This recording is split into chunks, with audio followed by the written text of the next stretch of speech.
Hello, good evening, everyone. Thank you so much for taking the time to join us for this live Q&A session.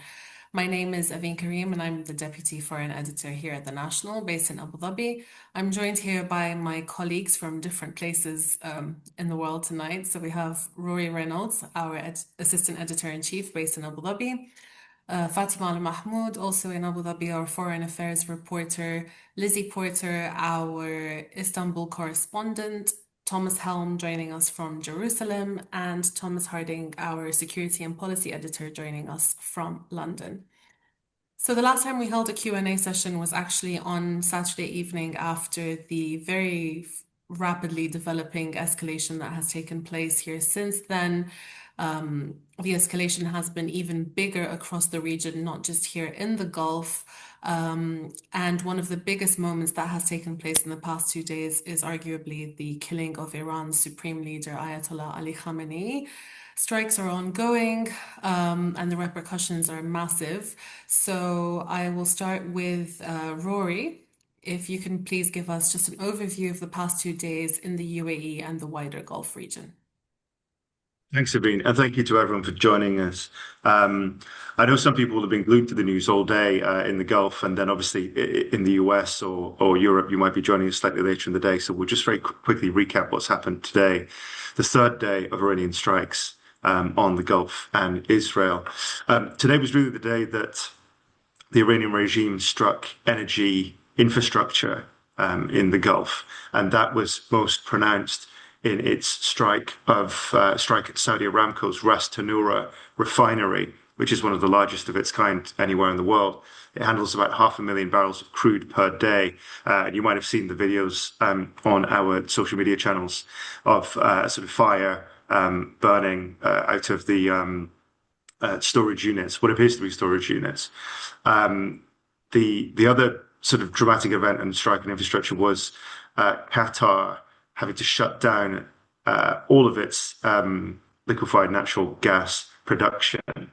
Bear in mind, Qatar supplies about 20% of the world's gas, and it is a major supplier to Asian countries and also to Europe, which has been weaning itself off gas since the Russian invasion of Ukraine. We've also seen heavy strikes in Bahrain, which is home to the Fifth Fleet. But we've also seen what appears to be the regime targeting civilian infrastructure, particularly hotels. Many hotels in Manama have been hit.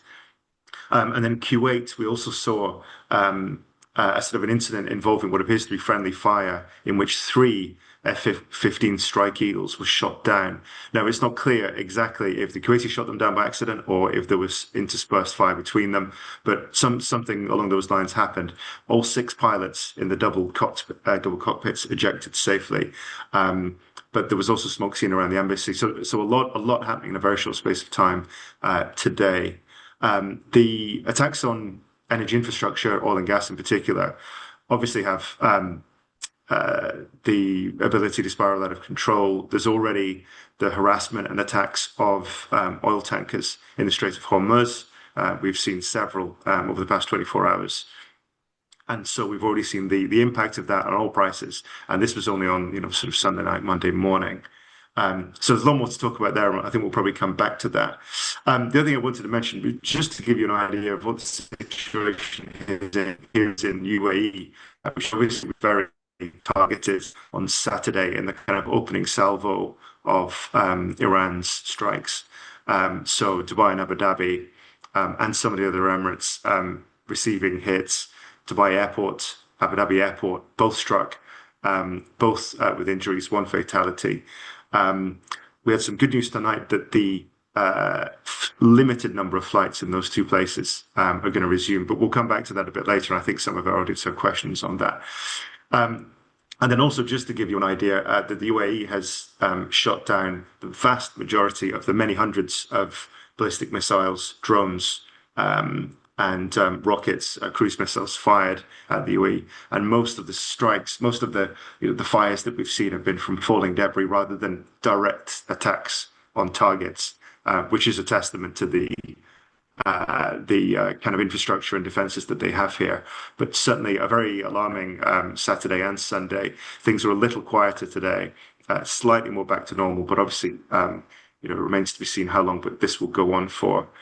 So that's just to bring up to speed roughly where we are in the Gulf and the UAE as at this point. And I'll just go back to Avi. Thank you so much. Yeah, we'll definitely come back to a lot of those points, especially with regards to energy and flights. Of course, I'm sure there's a lot of interest for that. I'll move on now to Lizzie, who has been covering Iran for us a lot while based in Istanbul. Just if you can give us a brief overview of the situation on the ground there, especially in the aftermath of the killing of the Supreme Leader. The killing of Khamenei is massive. I mean, this is a man who has ruled Iran since 1989 and has dominated the country's political, economic, all aspects of the country, really. He holds power ultimately in every aspect of running the country.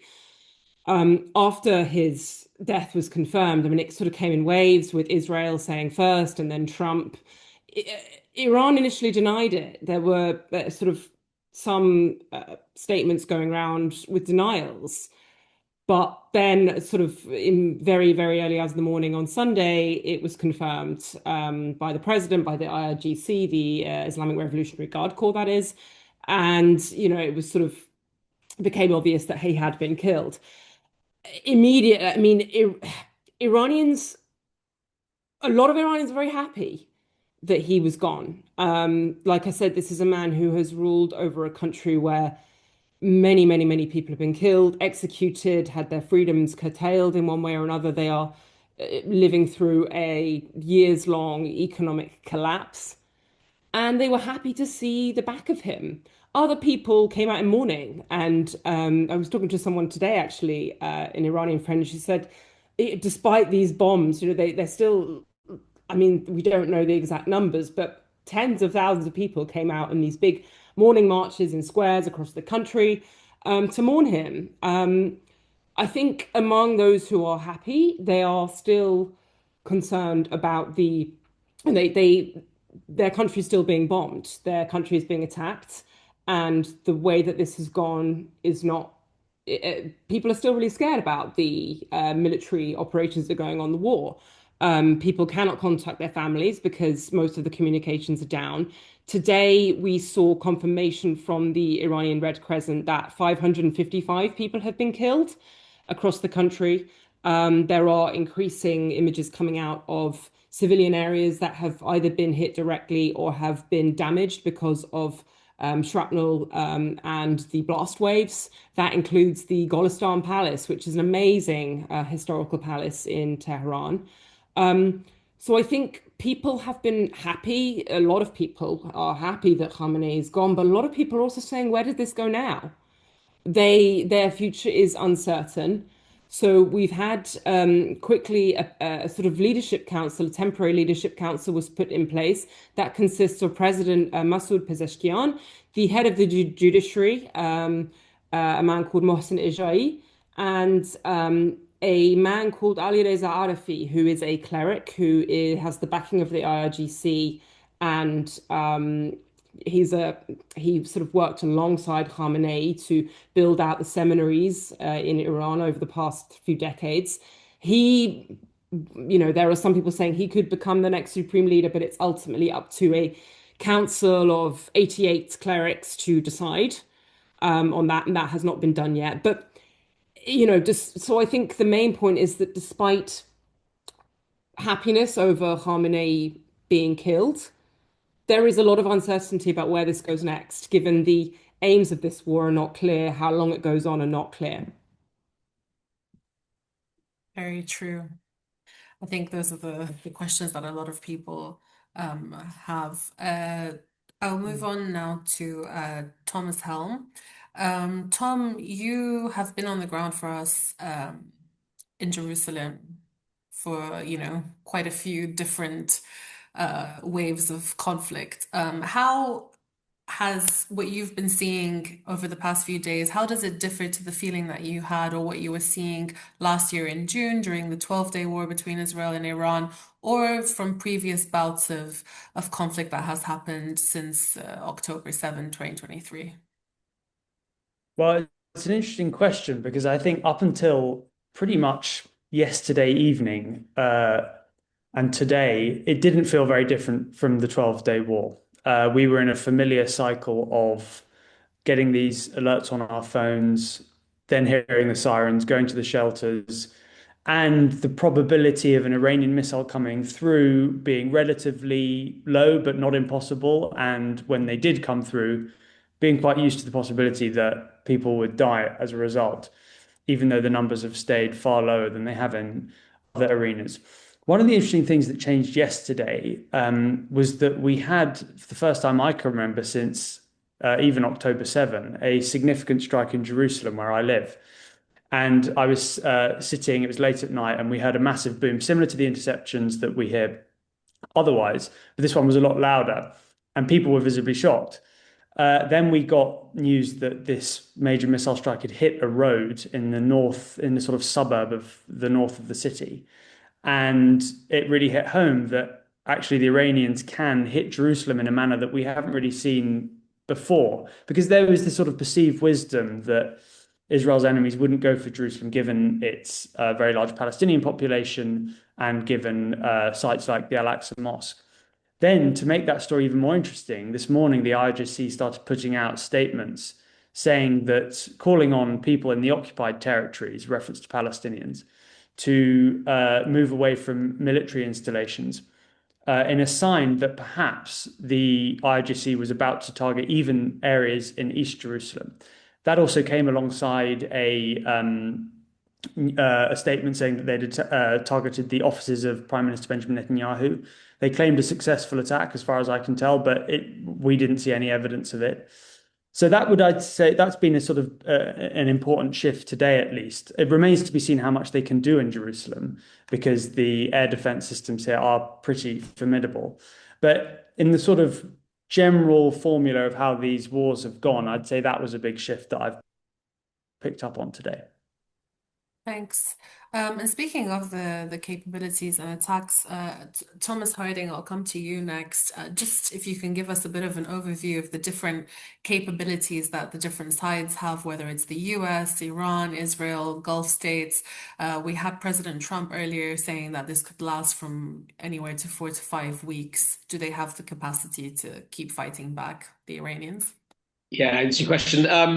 So Iran has an estimated stockpile about 2,500 ballistic missiles and anywhere between 30 and 80,000 Shahed drones. So we think they've fired probably up to 400 or 500 ballistic missiles. So they've got a fair few left in the bank, and more than 1,000 or so Shahed drones. So it is important that the Gulf states and the US and others in the region, and Israel too, that they have to decide when to intercept and when not to intercept. Some missiles are allowed to land in unpopulated areas as part of defensive systems. So this whole interceptor versus incoming missile debate, or what runs out first, is an important one, and it's as yet unclear. We need to sort of seriously think about how you take out the drones, not with a very expensive $1 million missile, rather than shooting them down with fighters, which is what has happened. So that is an issue. There is also a slight issue with Iran, is that their command and control would have been severely disrupted by the American attacks. So their actual command ability to send the missiles over might be restricted, not necessarily the physical missiles themselves, but somebody to give the order. And then the final part of your question of how long can this go on for? Military analysts, it is a really important question, because the Americans did have a long time in which to stockpile, but there's a question of how much there is in the inventory, given that a lot's been given to Ukraine, a lot's been given to Israel. So in terms of defensive missiles, offensive weapons, I think that the stockpile is reasonably well stocked there. So anything 10 days intensive strikes. I mean, Trump's just said that he's going to up the ante. I don't quite know how they do that, because they've got to find the targets. But I would say anywhere between 10 days and 4 weeks, but US industrial might, that will certainly kick in, and I don't think you'll see them running out of kit anytime soon. Thank you, Thomas. And Fatima, I'll come to you next. Just if you can tell us a bit of what it was like. I know sometimes our audience is really interested in the firsthand experience that we face as journalists, how it was covering these past few days based here in Abu Dhabi. But also, you've been covering a lot of the GCC stance politically for us as well. So if you can just talk us through, we've talked about the interceptions and the military aspect, but what kind of stance have the Gulf countries taken to the Iranian attacks? Thank you, Evine. So just starting off on my first-hand experience, very briefly and quickly. So I still remember on Thursday, I was in the newsroom covering the last round of talks between the US and Iran, held in Geneva at the time. And they both left on I don't want to say positive notes, but there were comments from both sides on progress being made, and the Iranians were claiming that there were, some areas of agreement and understanding on what a potential deal would look like. They were saying that they were going to meet again this week in Vienna, and the Omani foreign minister, who was mediating the talks, was saying there was significant progress being made. So we left the newsroom on Thursday on that note. Friday, I was also in the newsroom. Things were calmer, but at the same time, it felt, you could obviously the tension was there. You could feel something was being cooked, something was being prepared. And then we wake up on Saturday and it's war on Iran. The US had struck, Trump had announced, launched Operation Epic Fury. And since then, it's honestly just been like consecutive 3 days of nonstop coverage. I think none of us we've gotten barely any sleep. It's just been double shifts and very, very long hours of work trying to keep up with everything that's happening, trying to keep our blog ticking over and our audience updated. At the same time, you're also, trying to make sure that you're safe. I mean, here in the UAE, thankfully, like measures are in place. There's a defense system. Things have been okay. But for me, for example, I'm Lebanese and my family's in Lebanon, and we woke up today to news of Lebanon also entering the war. So it's just been a very overwhelming experience, I have to say. Like, I know I look distracted on the call, but I'm just checking on my family, making sure they're okay with the latest wave of strikes. So I have to say it's been very overwhelming, but we're doing our most and our best at like delivering the news as excellently as possible. On the GCC stance, I think the Gulf nations have been very vocal about their condemnation to the Iranian strikes on these countries, on Jordan. They've issued multiple statements, both collectively and individually, saying that these attacks are a violation of their sovereignty. Iran claims that because they're targeting US bases on Gulf soil, then that is American soil, or basically they're only targeting America. But that's been a justification that's been rejected by GCC nations. They're saying that the attacks are unjustified. They're calling them short-sighted. We've had some pretty strong statements from countries, and I think things are only escalating because countries the GCC has issued a statement saying that they have a legal right to respond to these attacks. It's a form of self-defense. So things are definitely escalating. The GCC has been very vocal. Qatar downed 2 Iranian jets right before this call. There's been a death toll across, dozens have been injured across the region. The death toll is somewhat increasing. It's still thankfully contained, but there have been casualties. And I think it's only going to drive a wedge in relations between Iran and GCC nations, which have already been tense to begin with. Thank you, Fatima. I want to come back to Iran GCC relations, but before I do that, just a reminder for our audience to please submit any questions that you have in the Q&A section here at the bottom of the screen. I'm going to take some that have come through. Rory, I think I will start with you just on these UAE related questions, basically on the airspace closure. So any information that you have on resumption of flights. There's one question about the activity over Ras Al Khaimah, which we saw today, one of the Emirates that had actually been spared so far, given that most of the activity had been taking place in Dubai and Abu Dhabi. So if you want to expand on that, please. Yeah, happy to. So the UAE airspace was closed in its entirety on Saturday and Sunday to civilian traffic. Obviously, there's been Air Force jets patrolling overhead, part of the country's defense. The latest that we heard this afternoon was that out of Abu Dhabi, Etihad has been running a limited number of flights, sort of repatriation type flights. They haven't gone into the specifics, but they've said cargo repatriation, and also the bringing aircraft home that were stuck abroad when the airspace shut. So for those three reasons, there are some flights coming out of Abu Dhabi. And obviously, the authorities there do want to get people who were in transit and find themselves here unable to leave. They do want to get them to their destination. A similar thing is happening at Dubai Airport, but we don't have many specifics. Emirates has said, as of this evening, it is looking to initiate a limited number of flights. And it has basically been at pains to tell people not to come to the airport and start kind of queuing at a desk, that sort of thing. So they're basically contacting the people who have registered with them, saying, we found a flight for you. It's going to be on this day. Come at this time, that sort of thing. So that gives us a sense of what going home might be like for tens of thousands of people who happen to be on holiday here. Remember, this is February in the Gulf, very popular time of year to be here. The weather's very mild. And even though it's Ramadan, we've seen a very, very sort of busy, large number of tourists and visitors. It's impossible to say when airspace may open as normal. Some people fear that this conflict will get worse before it gets better. I don't want to speculate too much, but it's a possibility. I think the authorities all across the Gulf are being very cautious. I mean, if the Qataris are shooting down Iranian jets overhead, that gives you an idea of just how close to home the air traffic is. So that gives you an idea of the sort of UAE situation.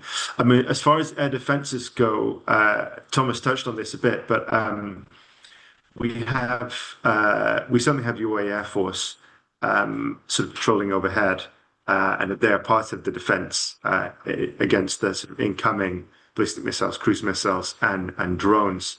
The UAE also has a very extensive investment in both the THAAD surface-to-air missiles and the Patriots, and together those basically provide sort of layer upon layer of coverage to try and make the chance of a missile, particularly a substantial missile, getting through and actually striking the target.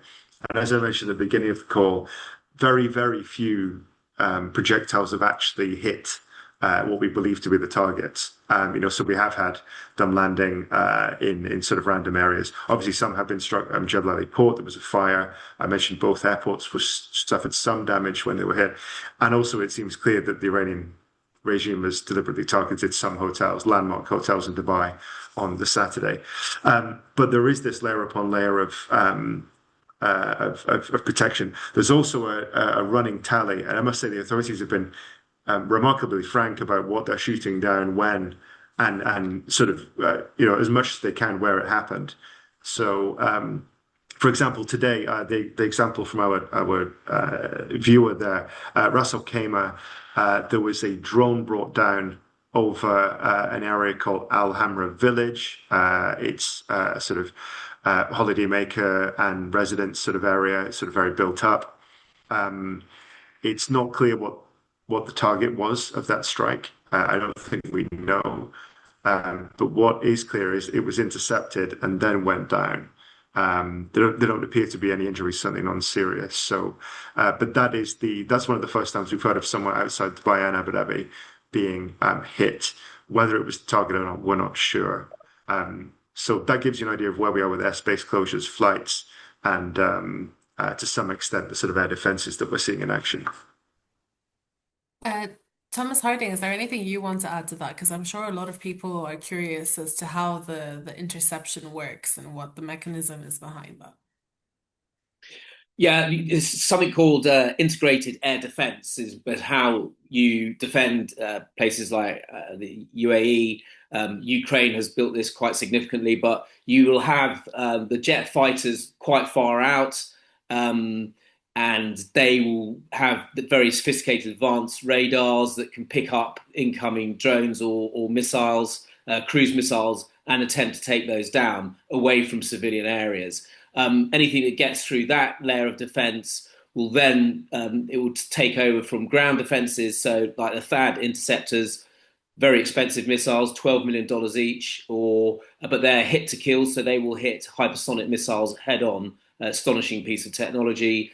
Patriot missile batteries that will cause a shrapnel cloud and take out missiles in that fashion. And then in Ukraine, that the inner circle is heavy machine guns that either laid onto target by radar that can take out drones. They even have helicopters with people manning machine guns in them to take them down. So that's sort of how the layered defense will work. There could be jamming as well, and a few other systems to ensure that nothing gets through. Clearly, in UAE's case, it is worked pretty effectively. So that's why we've really seen minimal casualties, considering what's been fired at it. I'd say it's considering we've had more than 500 missiles, drones, cruise missiles fired at the UAE, and there's been minimal casualties. I mean, this is on a par with the defences of Israel's Iron Dome. It's done a remarkable job so far. Thank you. I'll take some questions before we go into the whole what next scenario. There's a few questions about going back to the beginning of this breakout of conflict. I'll go to Thomas Helm. Question on what is the reason behind the USA and Israel attack on Iran? Well, this is such a massive question, but I mean, for Prime Minister Benjamin Netanyahu, he's sort of known as Mr. Iran here. For him, Iran is a country that has not just pursued a nuclear program that puts Israel at existential risk, he says, but also a massive ballistic missile program and this vast network of proxies. So the Israelis, but in particular, the current prime minister has been keen for massive kinetic action against Iran for years. The US, it gets a bit more complicated, and Trump sort of split between his MAGA camp and his more hawkish camp. But I think it sounds like from all the reports we were getting, and over the next few days and weeks, I'm sure we'll hear more about the conversations that led up to the decision to take this offensive action to start this war. It sounds like Mr. Netanyahu was making quite a lot of inroads on Trump's thinking. So yeah, for the US and for European nations, it's often been more about the nuclear issue, which remember we were promised had been emphatically stopped not even 6 months ago in the last war. But I think when you get to the Israeli perspective, you start to see more about these sort of regional sort of factors that I mentioned, which, by the way, are also things that concern the Gulf for a long time. So I'd say it's probably, it's a mixture of the age-old things and Prime Minister Benjamin Netanyahu and Mr. Trump's sudden insistence on doing something about it. Can I just jump in there as well? I think, Yeah. like Tom says, we've had this concern about the ballistic missile program and the nuclear issue for many years, and particularly for Israel on the ballistic missiles and on the proxies in the region, the vast network of groups that Iran supports across the region. Immediately, I think they said, we want to sink their navy. The idea is to sink their navy and get rid of the ballistic missiles and the nuclear program. This also kind of came out of, it's a moment in time, right? This was a Trump administration that was willing at this point to listen to Netanyahu, who had been, asking for another, or asking to be able to carry out another war or conflict against Iran to eliminate the threats that it feels is coming from there. Don't forget there was a war last year as well, and that never really got sort of fully ended. So it was this moment in time, and Trump's like, okay, we'll try negotiating with the Iranians again. But ultimately, and they said many, many times over, we're never going to go for a nuclear bomb. But ultimately, what he wanted was no nuclear enrichment, which is Iran is never going to agree to that. So I think after this last round of talks last week in Geneva, the negotiators for the US, Jared Kushner and Steve Witkoff, went back to the US and said, like, we've just not got the progress. They're not, the Iranians aren't doing what we want them to do basically on this, and we don't see a way forward. And so it was kind of like, all right, well, that's it. Okay, I'm going to go for the military option then, with the background of that being that Israel has been wanting to do something about the threats from Iran for a long time now. Lizzie, you touched upon the proxies. So actually, I want to bring in the expansion that we've been seeing of the war. We've had some proxies join in, others be silent. Fatima, you also mentioned the situation in Lebanon today. Why did Hezbollah get involved? Do we have any other proxies, Iran-backed proxies that are taking part in the conflict? So, Aveen, like you said, Hezbollah got involved on last night. I think we woke up to news that Hezbollah had claimed responsibility for a barrage of missiles on Israel. And I think for many Lebanese, what they had feared actually happened, which is being dragged into another war and the expansion and a spillover of the conflict onto Lebanese territories. So just for background and context, Lebanon hasn't even begun to recover from its last war with Israel. And yesterday we saw a very devastating scene of deja vu as hundreds of families had to leave their homes, mass exodus, people stuck in their cars for long hours in traffic as they tried to escape, try to seek safety. So Israel responded to Hezbollah's attack almost swiftly. They launched attacks on the southern suburbs of Beirut. They attacked South Lebanon. They attacked the Beqa, and then they also issued a mass eviction notice for more than 50 towns and villages. And when you're asking more than 50 villages to be emptied out, like where do you expect people to go? Lebanon does not have the infrastructure to deal with that kind of mass exodus. It's very ill prepared for a crisis like this. So people were sleeping in the streets last night. They were sheltering in their cars. They just had to run away in the middle of the night to escape. And the Israeli retaliation is ongoing. Just moments ago, they struck Beirut, very large blasts, large explosions at iftar time. We have to remember it's Ramadan, people are fasting. They were breaking their fast when the strikes happened. So it's been chaos in Lebanon. There's a sense of disbelief that they would have to be dragged into this conflict again. Why? Because Israel has been striking Lebanon for the last year and a half, almost since the ceasefire. They've been striking Lebanon on a near daily basis, violating the ceasefire. This is documented. But Hezbollah has largely refrained. They've been silent. They decided not to respond for so long. But when US-Iran tensions were simmering, Hezbollah did say that the killing of Iran's supreme leader would be a red line. And I think Lebanon was definitely on edge after, the death of Khamenei was confirmed. And Hezbollah responded, and now it's like doom and gloom in Lebanon, basically. Otherwise, in the region, we've seen attacks on US bases in Iraqi Kurdistan's Erbil. So there's been some tensions here and there. This is definitely not a contained conflict. The spillover is wide and vast. And I think from here on out, I honestly, I don't think we can say where this is going, but I think this was definitely a sign that Hezbollah has joined the war. And it's ultimately, the civilians who pay the price. Tom Helm, I wanted to ask you, how do Israelis view the expansion. I mean, as you said, Netanyahu has always been Mr. Iran and so on, but there's been years of war now, whether with Gaza, whether in Lebanon, now with Iran, and now restarting the situation in Lebanon. What's the feeling among Israelis?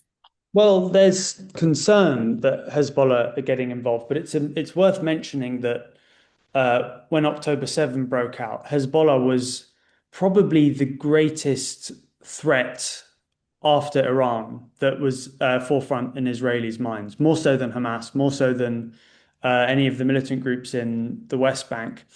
Hezbollah had a massive arsenal of rockets, and there were all sorts of worst case scenarios that said the group would be able to rain down fire on key logistics hubs, ports, cities, and basically grind Israel to a halt. That's a fear that's not there anymore. I mean, the northern border along the southern border with Lebanon, the Lebanon southern border, was evacuated for many, many months.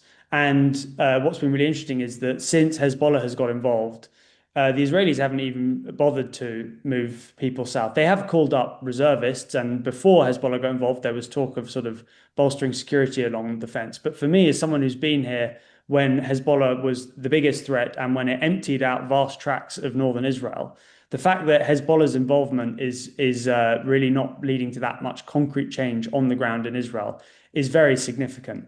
I think that's not to diminish the fact that Israeli defense leaders and military officials have promised a crushing response. And we know that, I mean, as we've just heard from Fatima, that this has really, truly awful consequences for Lebanese.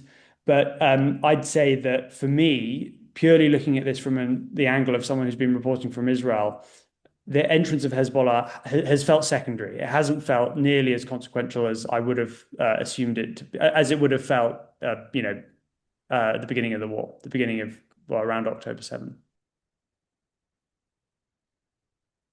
That's a very interesting point.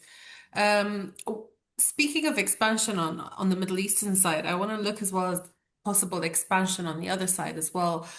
Thomas Harding, we saw, we had that incident involving Cyprus and a UK base there, UK allowing US to use its bases in the Gulf. What is the potential of Europe or the UK becoming increasingly involved in this conflict? I think UK, Europe will be very wary about getting involved in bombing Iran for the short term, at the very least. They are content, as you said, for the US to use their bases to bomb military targets that are attacking UK partners and allies in the Gulf. That's been very clear, and that's a U-turn by Prime Minister Keir Starmer.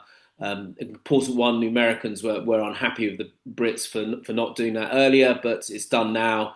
There is a possibility that we will send more fighter jets to Qatar, where we have half a squadron there, and Cyprus, as you mentioned, that's already had 2 drones intercepted on the way there today.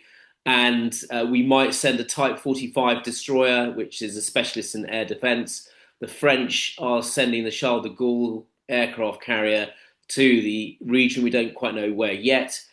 So I think Europe will look to get involved in a very defensive aspect. And unless things go badly wrong, or there's something that happens that needs them to get a more active role, then they will remain in that defensive posture. We mentioned the Qatari fighter jets as well, downing Iranian aircraft. And I saw a question here about the potential of Gulf nations going on the offense in attacking Iran, maybe with support from allies. And what do you think would be the results of such a question, such an action? Is there anything you want to add, or maybe Rory? I'll quickly say I was going to mention the Kuwaiti jets. When I was answering the question on defence, this is part of the layered defence and something that can go wrong. You've got your fighters at one point, you've got your ground defensive interceptor missiles at another, and to deconflict that is really important. I mean, the best militaries in the world will have these friendly fire incidents. 3 is a lot of jets to take down. Fortunately, everyone survived. But it's where those jets are coming back and you've got air defence, it can be very confusing. So So that is sadly sort of what happens in war. You do get a number of mistakes. Maybe Rory should answer this, but I think for the time being, countries such as the UAE will probably remain on the defensive. There's no real need to get involved in attacking Iran directly when you've got the US firepower and the Israeli firepower. If that does diminish for some reason in the coming weeks, then that argument might change. But that's my view on the Gulf states getting involved. Yeah, it's hard to say. I mean, we have seen both from the Saudis. So the Saudis, I think it was yesterday, had and this was all sort of Saudi sources and officials and things, but I think they wanted it to be known that the targeting of national infrastructure, like their flagship oil and gas plants, if that were to happen, that would be a red line that would sort of change the game for Riyadh. So, to have hard to put out oil fires, which take a which require a shutdown for a long time to be put out. The deliberate talking of that by Tehran may change things. The UAE, actually, well, all of the Gulf states have sort of been at pains to stress that they want diplomacy with Iran, that they don't see a military solution. And I think at the moment they are just dealing with the reality of what's happening. I think they will be pushing, again, I don't want to speculate too much, but I would imagine that they would be pushing the Americans for as much defensive capability as possible, support on surface to air. Some of the American cruisers, like the Aegis cruiser, are basically built just to shoot down inbound projectiles, and indeed they were deployed. One of them was deployed after the Houthi attack in 2022 on Abu Dhabi. So I think the conversation, as Thomas says, will be about defensiveness. It's I suppose if the war spiraled significantly, maybe things would change. But I think the Gulf states are sort of on this robust defensive footing rather than offensive. And it's hard to know what would have to happen for that to change. But we don't have a crystal ball, and it's very difficult to say. The other alternative, if Iran felt it was in such a perilous state, particularly with the IRGC running the show, as it were, if the balance of power has been tipped in their hand, they might feel the need to fire a very large number of projectiles at the same time at one target or at a number of targets and try to overwhelm, defenses. And we don't know whether that would be in Israel or we hope not, but any of the Gulf states or one of the US bases. But that also might change the dynamic if there was sort of one single very significant attack. So, but as I say, we're sort of getting into speculative territory now. So for now, the Gulf is on a sort of robust defensive posture. Thank you both for explaining that. I just want to highlight a bit the situation in Iran as well, because we spoke about the strikes on Iran as well as the killing of Khamenei. Lizzie, you mentioned a lot of people sort of torn between joy, but also the fact that there's still a war going on. We didn't have a removal of the regime. So how do Iranians feel about that?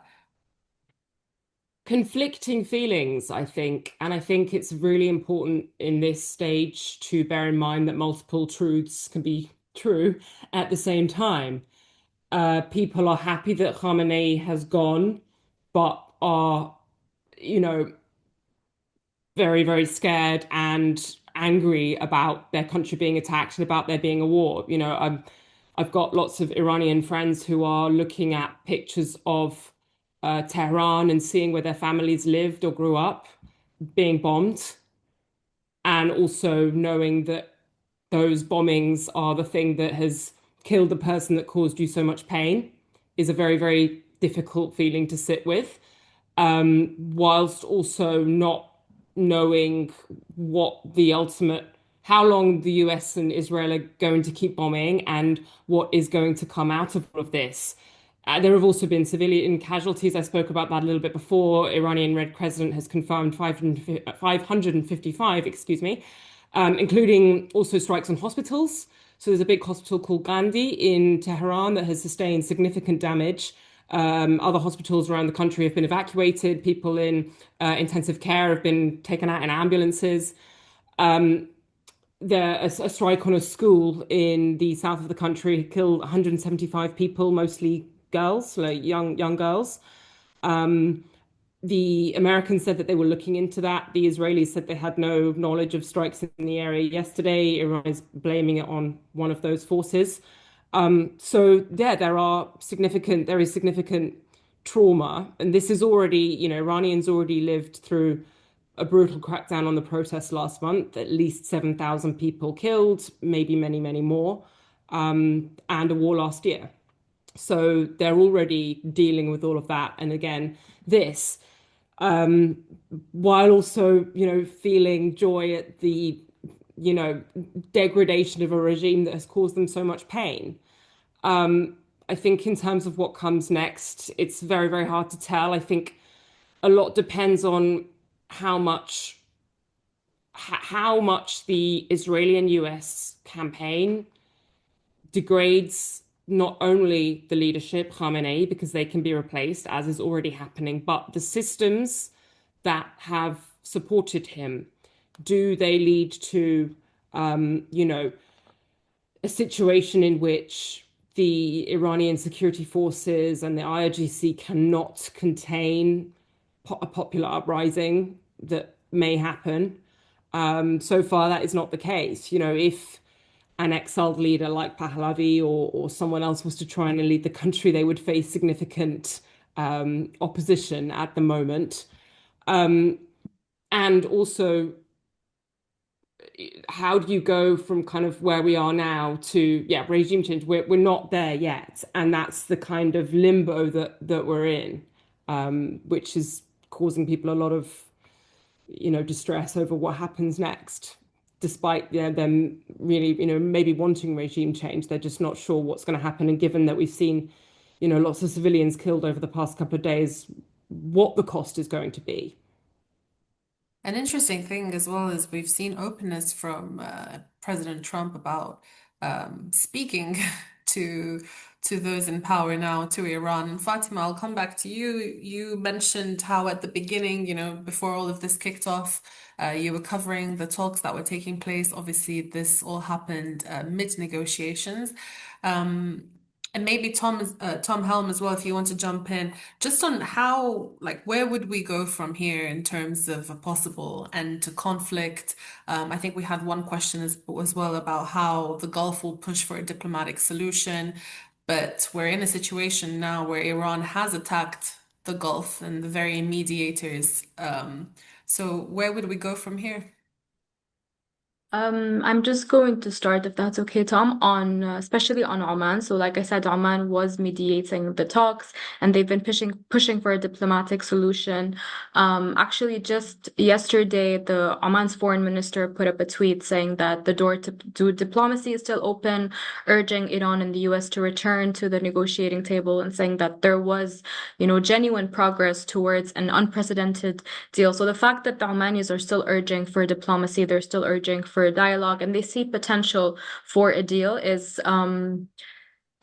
very telling, I think, in and of itself.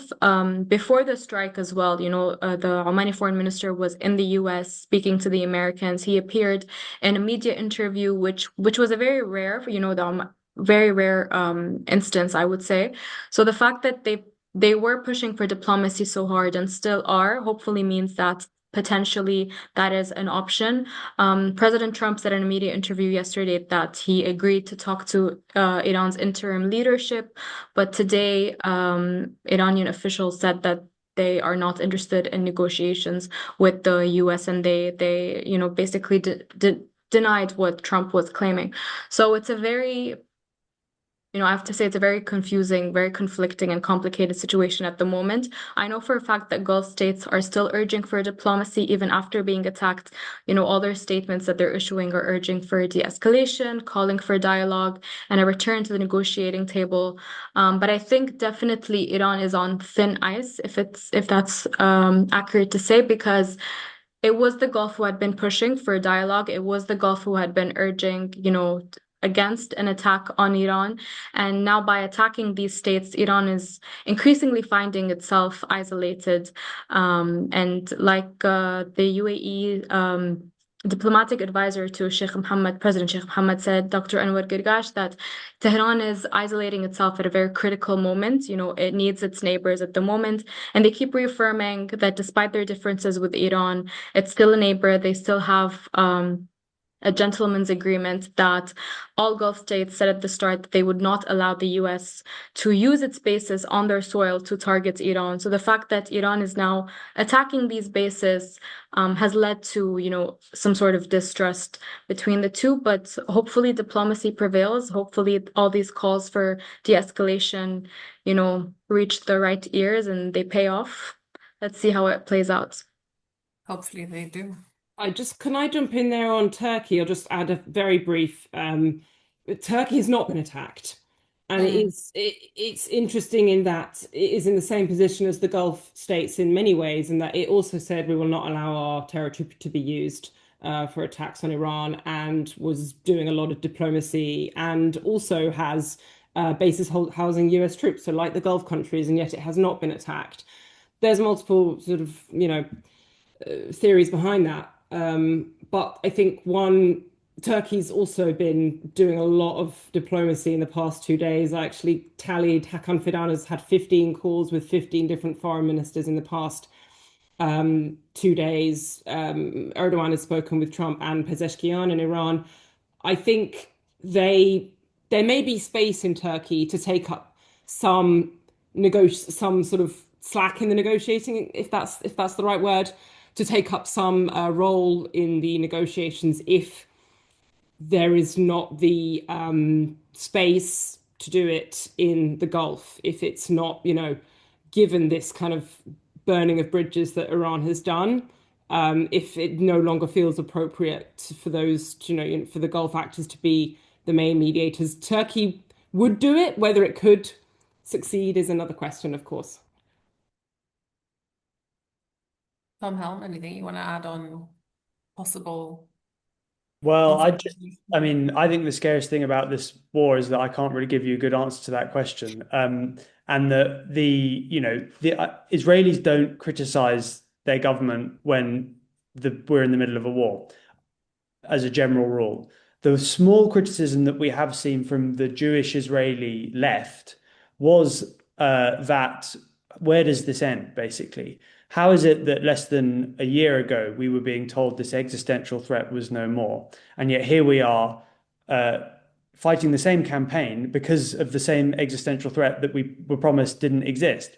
Now, the really cynical people are saying that this chaos serves Prime Minister Benjamin Netanyahu very well politically. We have an election cycle coming up, and there's all sorts of thoughts that, in a time of war, Mr. Netanyahu can play to his strengths and be the sort of statesman, leader at war, Churchillian type figure that he's so keen to be.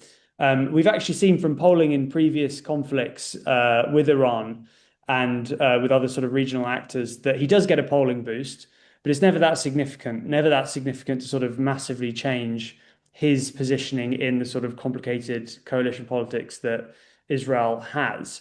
So it's not a very satisfactory arrangement, really. I mean, I think, the big questions that the more strategically minded Israelis are asking is, how do you end a nuclear program only with bombs? It didn't work apparently in the 12-day war, so how's it going to work now? How do you end a regime as sophisticated and entrenched as Iran's one only with bombs?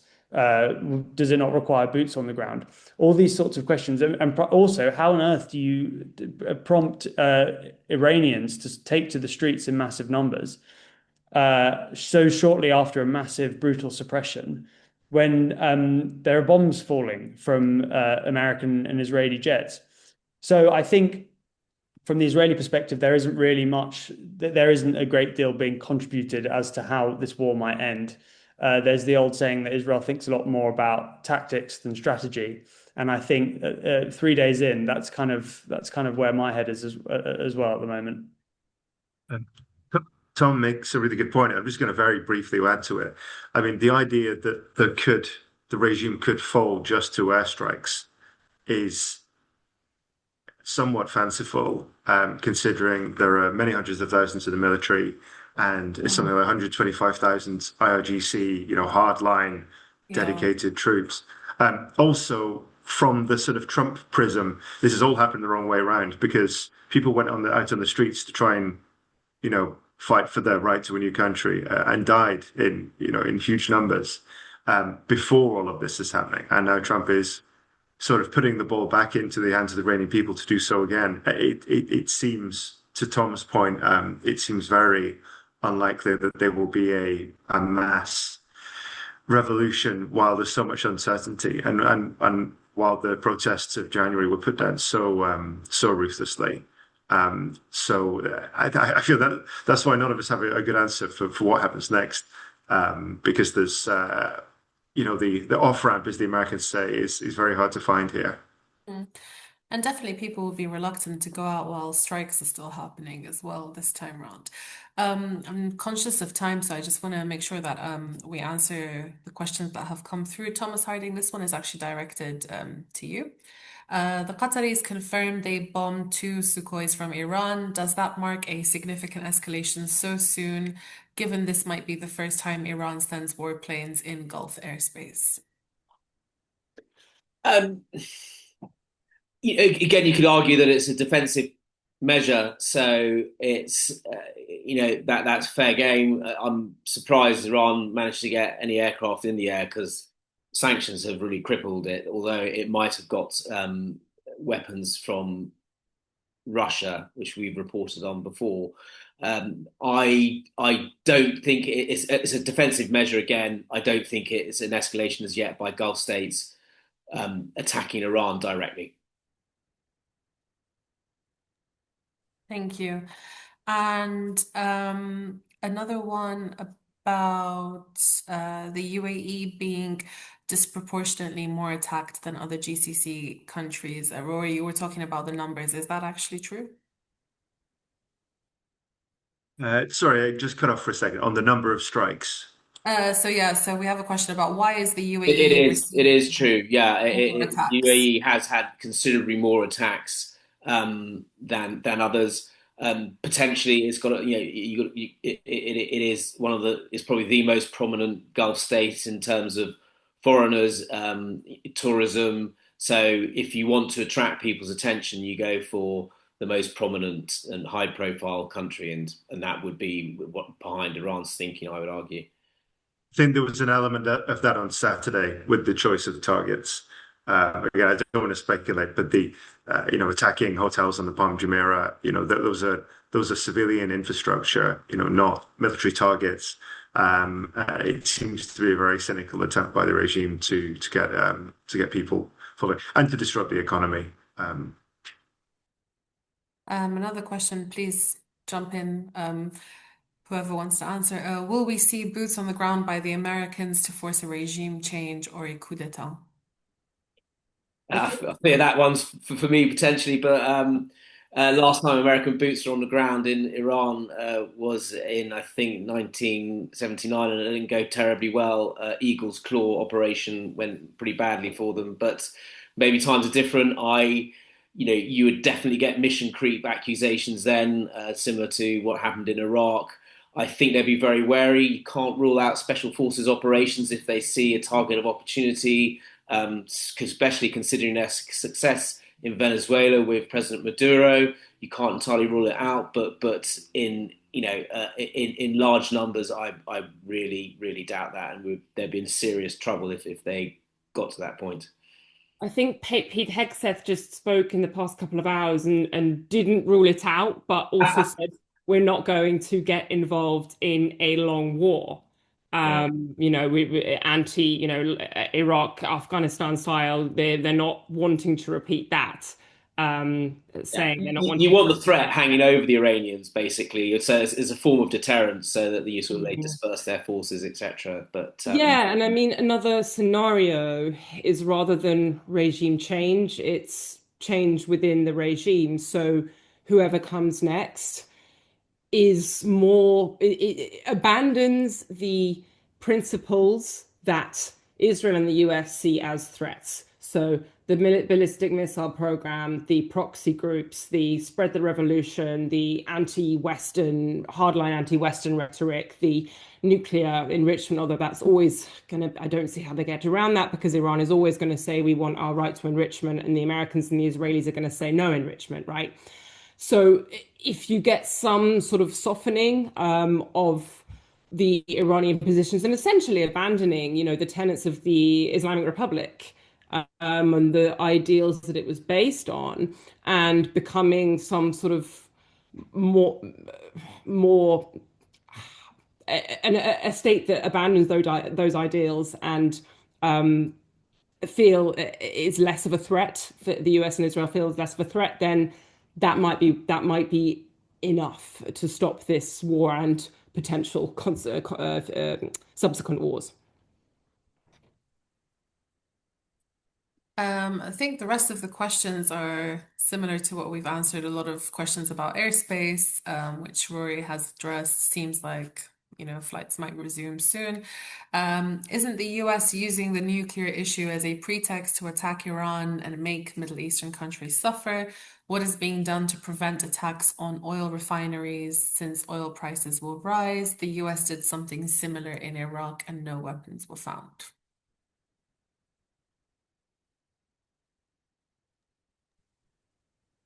If I could jump in here because I was writing an op-ed about this. So I think the 2003 Iraq scenario, has been in circulation. I think there's definitely some sort of comparison there. The only point I would make here is when Trump and his top aides and his closest circle were making public statements. I think he made a public statement where it was during his State of the Address, actually, speech where he spoke about State of the Union address, where he spoke about how Iran has long-range missiles that could soon reach the US. I think that was the first admission by a US official making that kind of claim. And it was reiterated the next day by his administration when there was an intelligence report, a US intelligence report last year that said Iran does have that capability, but it would take them at least 10 years. So there was no imminent danger of Iranian missiles that could reach the US soon. So I think that kind of sentiment was being compared to the 2003 invasion on Iraq, and that's where that comparison came from. And I think Tom Harding also had done he spoke to analysts and defense experts about Iran's missile capabilities and what the odds are of them being able to target the US so soon. So I'll pass the floor to him if he wants to add anything. Just your microphone. I'm sorry. a classic mistake. Yes. Yes, American intelligence reported last year that it would take about 10 years for Iran to develop a intercontinental ballistic missile, ICBM, capable of hitting Russia if it started the work last year. That's capable of hitting America, 10,000 kilometers away. And they could do it using their satellite launch vehicles that put satellites into space. So that's the way they would do it. But it would be a long and difficult process. And I think a few bombs from neighboring countries would probably intervene. I think we've hit the hour mark. Unless there's any pressing point anyone else wants to make, I think we can wrap it up here. I think All right. Thomas's doomsday scenario was a great point to end on. Let's hope we don't see it realized. Let's end on a more positive note then. What does everyone see for the next few days? I mean, I think fingers crossed we will see some sort of stability, but it's hard to see at this point. Maybe things will deteriorate and then improve. You've got to hope that the some sort of negotiation will enter. Perhaps when the US and Israel feel that they have the upper hand and have dealt the regime a bloody nose, that they will come back to the negotiating table. Perhaps the Iranians will do the same, but maybe people are watching this thinking is wishful thinking. We will see how it unfolds. Well, thank you so much. Thanks everyone for taking the time to join us. And I'm sure we'll be doing one of these again soon, depending on how the situation unfolds. But do keep following the National as we bring you the news from the heart of the region. Thank you so much, everyone. Have a good night.